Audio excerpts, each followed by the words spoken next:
So I just watched Season 1 of The Last of Us, the latest streaming phenomenon, and man, I gotta give it up to Craig Mazin and Neil Druckmann. Not only is it the best show I've ever seen about a zombie apocalypse, this is one of the best shows I've seen, period.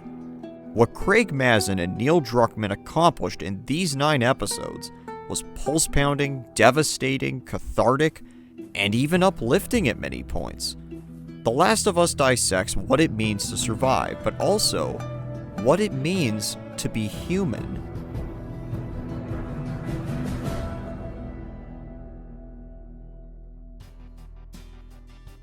Now, right off the bat, the first half of the first episode sets up Joel, played by everyone's favorite TV dad, Pedro Pascal. He doesn't have a lot going for him, but what gives him meaning, his beating heart, is his daughter Sarah. The first episode tells the story through Sarah's perspective, and it helps drive home her and Joel's father-daughter relationship. It makes Sarah's death midway through episode 1 all the more gut-wrenching, because in this moment, Joel doesn't just lose his daughter, he loses his heart. This is a common trend we see throughout the show. We're introduced to a character, they get rich backstory and development, we think that they're going to have recurring roles, and then they die. The show is so good at making you care about characters in just one episode, and then instantly ripping your heart out. By the time jump midway through episode 1, Joel is pretty much a shell of the guy we met earlier. He isn't speaking to his brother, he kills people often as a job, and is completely mentally detached from life around him. The rest of episode 1 is largely just set up and introducing us to Ellie and the main storyline of the show. Speaking of which, Ellie is brilliantly played by Bella Ramsey. She brings this toughness disguised as fear to the character, completely closed off from humanity, and is a child who never really got to be a child. Episode 2 is a solid episode, but is still not as strong as the first half of the first episode. I think this is mainly because of the core dynamic between Joel and Ellie not being fully developed at this point, and Tessa's death, while sad, wasn't as strong a death scene compared to the other characters. But then, we get episode 3. We spend a whole episode told through Bill and his perspective of the zombie apocalypse. He meets Frank, and his life is given new meaning. You just believe and care about Bill and Frank because of their willingness to have a wonderful life together, and that they only have each other. It's almost like the first 10 minutes of Up stretched out into a 40 to 50 minute episode of television, and it is magical and heartbreaking to watch. Little moments like Frank surprising Bill with a strawberry plant feel personal and like a beautiful memory, or even Bill and Frank arguing over bringing guests to their secret neighborhood hideout. This just feels like an old married couple fighting over who they want to bring over for dinner. The real kicker in this episode was the ending. Frank deciding he doesn't want to live anymore due to his illness and asking Bill to spike his wine with so many drugs that he'd die, with Bill then doing so but also purposely spiking his own wine too, was equally beautiful and heartbreaking. It's incredible character development from the Bill we met earlier, who was deeply skeptical of even letting Frank into his own home. It's one of the greatest episodes of the show, and it didn't feature a single zombie.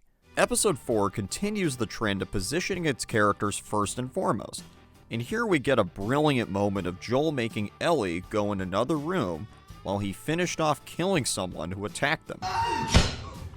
It's the first time we see Joel really start to care for Ellie, and while Ellie is already scarred from past experiences and willing to kill again, she is relieved and grateful for Joel trying to protect her innocence. It's a nice moment, and like episode 3, it's the smaller moments that shine in this episode, as opposed to the spectacle of the apocalypse. Episode 5, while it has one scene of insane spectacle, you know, that scene.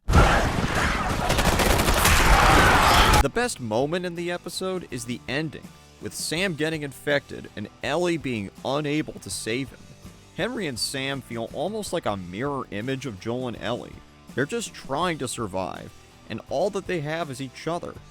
When Henry tells Joel about how he stole medicine and killed someone in order to save Sam from leukemia, you feel the complexity of the characters. They killed a life just to save the one they love. It's a moral conundrum that is revisited throughout the show, and both sides of the coin are shown.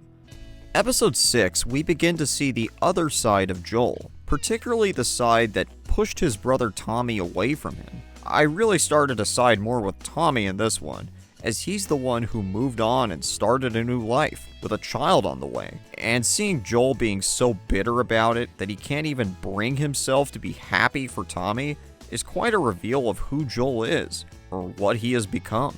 Especially later on, when Ellie finds out about Sarah and goes to talk to Joel about it. It's soul-crushing to see Joel get so bitter about it. It's moments like this that go back to my point earlier. This show deeply explores what it means to be human, and while it's upsetting to see Joel act so selfish amongst the people that love him, it rings incredibly true. Like this could be a real person you know in life. Episode 7, we finally get Ellie's backstory, with her friendship with Riley being a highlight. The way that Ellie's face lit up when Riley took her to the abandoned mall to play arcade games and chill was like watching a kid go to Disneyland for the first time. Finally, episodes 8 and 9 really bring it all full circle. I legit did not see that twist of the villagers being cannibals coming. As soon as the camera focused on a cut human ear and then Ellie being given this bloody looking stew, that was just wild. Joel viciously murdering everyone was another moment that added to how layered the character is.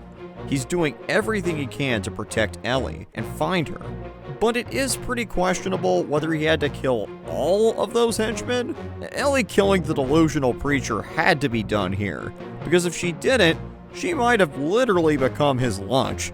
And of course, Joel's decision in episode 9 was one of the most polarizing, conflicting, selfish, and selfless acts I've ever seen a character commit on television. While he was mowing down all the fireflies, I didn't know what to think. On one hand, Joel is saving Ellie's life, but on the other hand, he's depriving the world of a potential cure. But on the other hand, Ellie would most likely have consented to the procedure. But on the other hand, they don't know if the procedure would have even worked. But then Joel lies to Ellie about what happened, so was saving Ellie even about saving Ellie? It is such a fascinating decision with reasonable debate on both sides, kind of like the Henry and Sam decision in episode 5. I personally think that many people would have done what Joel did, but who knows? As someone who didn't play the entirety of the game, I felt so invested in the world, the characters, and the entire story, and I didn't have to Wikipedia any story beats to get what was going on. According to the fans of the game, it is a mostly faithful adaptation, with the changes to the story being praised for the most part, and that is an incredibly hard thing to do. Most adaptations, whether it be movies or TV shows, have fallen into traps sometimes of just introducing a new story beat randomly and never going on to explain it for anyone who hasn't watched previous installments. I love the MCU, but that has been one of my main critiques of it lately. In order to understand a movie or show, you first have to watch 5 other movies or shows just to get one subplot. This is fine for fans that watch everything like me, but it's not a good strategy for bringing in new fans. Here, you don't need the video game to understand the story of The Last of Us. The story is perfectly explained in the show, and you feel all of the emotional weight and the great storytelling that comes with it, without playing a second of the video game. And that is what makes this stand apart from a lot of adaptations. The Last of Us avoids this trap and is for the better because of it. So that's my review. Excellent first season, and I really hope season 2 is as good, maybe better. Check it out on HBO Max if you haven't already. Peace.